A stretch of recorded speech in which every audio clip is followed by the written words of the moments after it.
നമസ്കാരം, ഞാൻ ഡോക്ടർ പ്രമീല ജോജി, തിരുവനന്തപുരം കിംസ് ഹെൽത്തിലെ paediatric emergency and critical care കൺസൾട്ടൻ്റാണ്. നമ്മുടെ കൊച്ചു കുട്ടികൾ മുതൽ അഡോളസൻ്റ് ഏജ് ഗ്രൂപ്പുള്ള പെൺകുട്ടികളിൽ എന്തൊക്കെ പ്രശ്നങ്ങൾ വരാം, എന്തൊക്കെ അസുഖങ്ങൾ, അതുപോലെ തന്നെ എന്തൊക്കെ നമുക്ക് കെയർ ചെയ്യാം, പ്രിവെൻറ്റ് ചെയ്യാനുള്ള എന്തൊക്കെ കാര്യങ്ങളുണ്ട് എന്നുള്ളത് നമുക്കൊന്ന് ചിന്തിക്കാം. അപ്പോൾ ആദ്യമായിട്ട് ഇപ്പോൾ സ്കൂളൊക്കെ തുറന്ന സമയമായതുകൊണ്ട് യൂറിനറി ഇൻഫെക്ഷൻസ് പ്രിവെൻറ്റ് ചെയ്യേണ്ടതാണ് ഏറ്റവും അത്യാവശ്യം. ഈ കുട്ടികളൊക്കെയും ശുചിമുറിയൊക്കെയും ക്ലീൻ അല്ല എന്നുള്ളതുകൊണ്ട് മിക്കവാറും സ്കൂളിൽ യൂറിൻ ഹോൾഡ് ചെയ്ത് വെക്കുകയാണ് പതിവ്. അപ്പോൾ അങ്ങനെ യൂറിൻ ഹോൾഡ് ചെയ്യാതിരിക്കാൻ നമ്മൾ ശീലിപ്പിക്കണം. കാരണം കുട്ടികളൊക്കെ യൂറിൻ പാസ് ചെയ്യുമ്പോൾ നല്ലതായിട്ട് യൂറിൻ ഫുൾ പാസ് ചെയ്ത് കഴിഞ്ഞിട്ട് ഒന്നും കൂടെ ഒന്ന് മുക്കി പാസ് ചെയ്യാൻ ശീലിപ്പിക്കുക. ഡബിൾ മിക്ചറേഷൻ എന്ന് പറയും.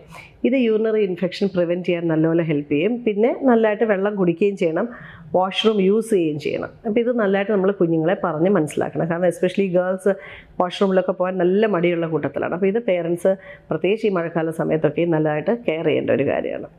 രണ്ടാമതൊരു കാര്യം കുഞ്ഞുങ്ങളെപ്പറ്റി ഡിസ്കസ് ചെയ്യുമ്പോൾ ഈ പെൺകുഞ്ഞുങ്ങളുടെയൊക്കെ അനീമിയ എന്ന് പറഞ്ഞ അതായത് വിളർച്ച വരാൻ സമ്മതിക്കരുത് നമ്മൾ. കാരണം ഈ കുഞ്ഞുങ്ങൾ വലുതായി വരുമ്പോൾ ഇവരുടെ അയൺ സ്റ്റോഴ്സ് വളരെ ഇമ്പോർട്ടൻ്റ് ആണ്.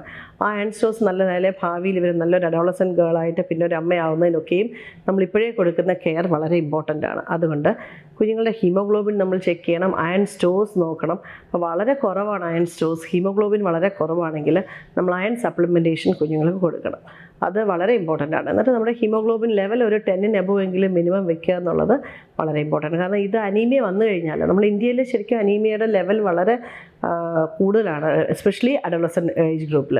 അപ്പോൾ നമ്മൾ അതിനുള്ള ഗവൺമെൻറ്റിൻ്റെ പ്രോഗ്രാമുണ്ട്, അനീമിയ മുക്ത് ഭാരത് എന്ന പ്രോഗ്രാമിലൊക്കെ നമ്മൾ അയൺ ടാബ്ലറ്റ്സ് ഒക്കെ കൊടുക്കുന്നുണ്ട് അഡോളസൻ്റ് ഗേൾസിനെങ്കിലും നമ്മൾ വീട്ടിൽ പേരൻസ് ഇത് വളരെ ശ്രദ്ധിക്കണം. കുഞ്ഞുങ്ങൾ അയൺ റിച്ച് ആയിട്ടുള്ള ഫുഡ് കഴിക്കണം. കാരണം തീരെ അയൺ റിച്ച് ഫുഡ് കഴിക്കുന്നില്ലെങ്കിൽ ഡെഫിനറ്റ്ലി സപ്ലിമെൻറ്റേഷൻ വളരെ ആവശ്യമാണ്. അത് നമ്മൾ നല്ലതായിട്ട് ശ്രദ്ധിക്കണം. പിന്നെ ഇനി അങ്ങോട്ട് നമ്മൾ നോക്കുകയാണെങ്കിൽ പണ്ടത്തെ വെച്ച് കമ്പയർ ചെയ്യുമ്പോൾ ഇപ്പോൾ കുട്ടികൾക്കൊക്കെ നേരത്തെയാണ് ആർത്തവം ആവുന്നത്, അതായത് പീരീഡ്സ് ആവുന്നത് വളരെ നേരത്തെയാണ്. അപ്പോൾ ഇതും കുഞ്ഞുങ്ങളെ നേരത്തെ നമ്മൾ എഡ്യൂക്കേറ്റ് ചെയ്യണം.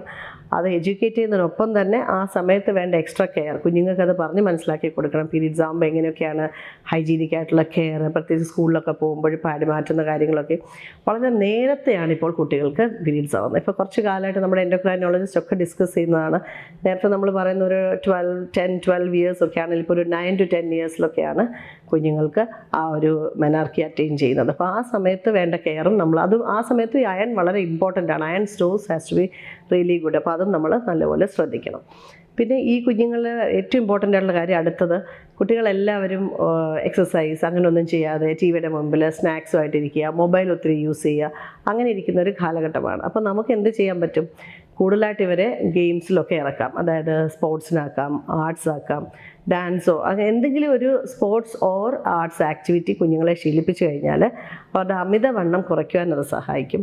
അതിനൊപ്പം തന്നെ അവർക്കൊരു ഫിസിക്കൽ വെൽബീയിങ് കിട്ടുന്നതിനൊപ്പം മാനസിക ആരോഗ്യത്തിനും അത് ബെറ്ററാക്കാൻ സഹായിക്കുന്ന ഒരു കാര്യമാണ്. അപ്പോൾ കുഞ്ഞുങ്ങളെ ഒരു സെഡൻറ്ററി ലൈഫ് സ്റ്റൈലിലോട്ട് വിടാതെ കൂടുതൽ ആക്റ്റീവ് ആക്കുവാൻ സ്കൂളുകളിൽ ഈ PT പീരീഡൊക്കെ പലപ്പോഴും പേരൻസ് പറയാറുണ്ട് PTക്ക് വിടണ്ട എന്നുള്ള ലെറ്റർ തരാൻ. അങ്ങനെ ചെയ്യരുത്. ആ PT പീരീഡിൽ കുട്ടികളെ കളിക്കാൻ അനുവദിക്കുക. കാരണം തിരിച്ച് സ്കൂളിൽ നിന്ന് വന്നാൽ ഇപ്പോൾ ഗെയിംസ് അങ്ങനെ ആക്ടിവിറ്റീസൊക്കെ കുഞ്ഞുങ്ങൾക്ക് കുറവാണ്. എസ്പെഷ്യലി വീക്കെൻഡ്സ് നല്ലതായിട്ട് യൂട്ടിലൈസ് ചെയ്യുക. കുട്ടികളുടെ കൂടെ ഒരു ഫാമിലി ഗെയിം പോലെ തന്നെ ആക്കുവാനും എന്തെങ്കിലും സ്പോർട്സ് ആക്ടിവിറ്റീസ് അതുപോലെ തന്നെ യോഗ ഒക്കെ നമുക്ക് വീട്ടിനകത്ത് നിന്ന് ചെയ്യാവുന്നതാണ്. ഇങ്ങനത്തെ കാര്യങ്ങൾ വളരെ ഇമ്പോർട്ടൻ്റ് ആണ്. അപ്പോൾ ഒബീസിറ്റി, അതായത് അമിതവണ്ണം കുറയുവാൻ വളരെയായിട്ട് ഇത് സഹായിക്കും. അപ്പോൾ കുഞ്ഞുങ്ങളെ നമ്മൾ ഫ്യൂച്ചറിലൊരു ഹെൽത്തി ജനറേഷനെ ഉണ്ടാക്കിയെടുക്കാൻ വേണ്ടി വളരെ സഹായിക്കും. എസ്പെഷ്യലി ഗേൾ ചൈൽഡിൻ്റെ ഒരു ഹെൽത്ത് വളരെ ഇമ്പോർട്ടൻ്റ് ആണ്. ഒരു ഹെൽത്തി ഗേൾ ചൈൽഡ് ആണെങ്കിൽ മാത്രമേ ഒരു ഹെൽത്തി മദർ ഫ്യൂച്ചറിലാവാൻ പറ്റുള്ളൂ.